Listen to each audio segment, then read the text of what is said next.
காலையில் 6 மணிக்கெலாம் இன்றைக்கி சூப்பராக டே வந்து ஸ்டார்ட் ஆயிடுச்சு. ஃபஸ்ட்லாம் சமையல் பண்ணணுமே, இவ்வளோ சீக்கிரமாக எந்திக்கணுமே அப்படின்லாம் தோணும். ஆனால் இப்போல்லாம் அப்படி கிடையாது. ஏன்னா நம்ம சீக்கிரமாக சமையல் பண்ணால் ஹஸ்பண்டும் சீக்கிரமாக வேலைக்கு போவாங்க.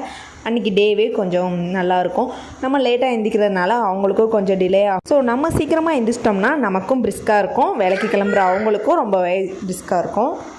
நிறைய பேர்லாம் இப்போ என்ன சொல்கிறாங்கன்னா, நீ டிகிரி முடிச்சிட்டேல, ஏன் வெளியில் போய் வேலை பார்க்கக்கூடாது, வீட்டில் என்னவோ பண்ணிக்கிட்டு இருக்கே, கிச்சனையும் அதையும் காட்டிக்கிட்டு அப்படின்லாம் நிறையா சொல்லுவாங்க. ஆனால் யார் என்ன சொன்னால் நமக்கு என்ன, நமக்கு எது கம்ஃபர்டபுளோ அதுதானே நம்ம பண்ண முடியும். வீட்டில் இருந்தால் நம்ம குழந்தைங்களையும் பார்த்துக்கலாம், ஹஸ்பண்டோட டைமும் ஸ்பெண்ட் பண்ணிக்கலாம், நமக்கு பிடிச்ச வேலையும் பார்த்துக்கலாம். ஸோ எந்த ஒரு டென்ஷனும் இருக்காது, பர்மிஷன் கேட்கணுங்கிற அவசியம் இருக்காது, லீவு போடணுங்கிறது டென்ஷன் இருக்காது.